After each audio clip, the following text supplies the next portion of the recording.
financement de la dette. Je me permets juste, puisque le rapporteur général et moi étions quand même du même avis sur la question des reports de crédit, vous avez cité la LOLF. La LOLF le permet jusqu'à 3%, sauf dérogation. D'accord ? Dans le temps, les dérogations, c'était une vingtaine de programmes. Maintenant, on est arrivé à 40 programmes, et en plus, ça passe par le 49.3. Donc, il y a bien un souci quand même. Oui, par 49.3, non, ils ne sont pas votés, ils sont adoptés, c'est pas tout à fait pareil. Mais donc, il y a bien un gonflement du type si, objectivement, c'est ce qui se passe. Et c'est ce qu'on pointe tous les deux avec le rapporteur. Jean-Philippe Tanguy. Merci, Monsieur le Président, Monsieur le Ministre. Écoutez, sincèrement, je suis consterné par votre audition, cette autosatisfaction permanente.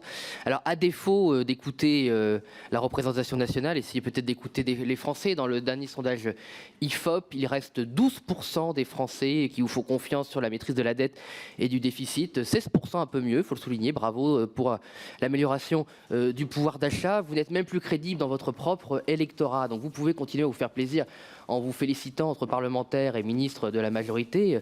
Ça fait un cercle de l'amour qui devient extrêmement restreint, mais les faits sont là et sont têtus. La situation est absolument catastrophique. Alors, je m'étonne que certains de mes collègues opposent la compétence et la sincérité. On peut très bien être insincère et incompétent, vous le prouvez depuis 7 ans.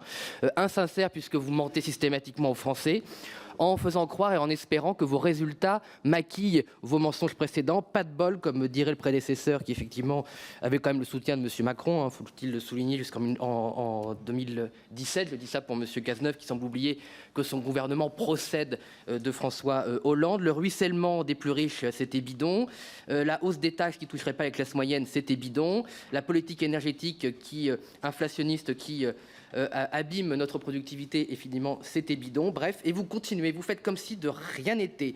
Donc la prévision de productivité est toujours surestimée, la prévision de croissance est toujours surestimée. Plus grave pour les Français, la prévision de hausse des salaires est surestimée. D'ailleurs, j'aimerais bien savoir pourquoi, contrairement à vos dires, la hausse des salaires réels n'a pas rattrapé l'inflation par définition. Ça fait donc 3 ans que les salaires augmentent de manière inférieure à l'inflation et que donc les travailleurs perdent du pouvoir d'achat, contrairement aux promesses notamment de Madame Borne. Donc vous continuez. Et en fait, la réalité de tout ça, c'est quoi? C'est qu'en fait, vous voulez gagner du temps jusqu'au 9 juin, avant la purge, la vraie. Donc moi, la seule question que je vous pose, c'est qu'est-ce que vous allez annoncer aux Français après le 9 juin? Dites la vérité avant les élections. Cette année blanche, elle va se faire ou pas? 25 milliards de pertes de pouvoir d'achat pour tous les Français.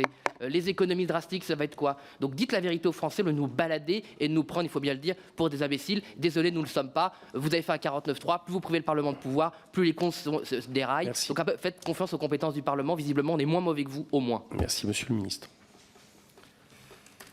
Il faut bien s'accrocher à son siège pour entendre ce que je viens d'entendre.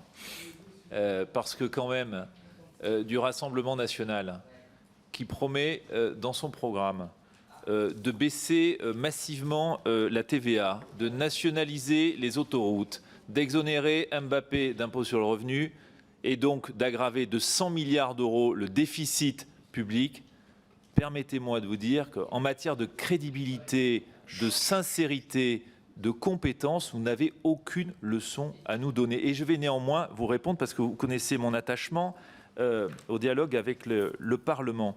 Les chiffres sont importants, vous avez raison, il faut toujours revenir aux chiffres, aux résultats. Est-ce qu'on a créé 2,5 millions d'emplois depuis 2017? C'est pas moi qui le dis, c'est pas moi qui le dis, c'est l'INSEE. Est-ce qu'on a réouvert des usines?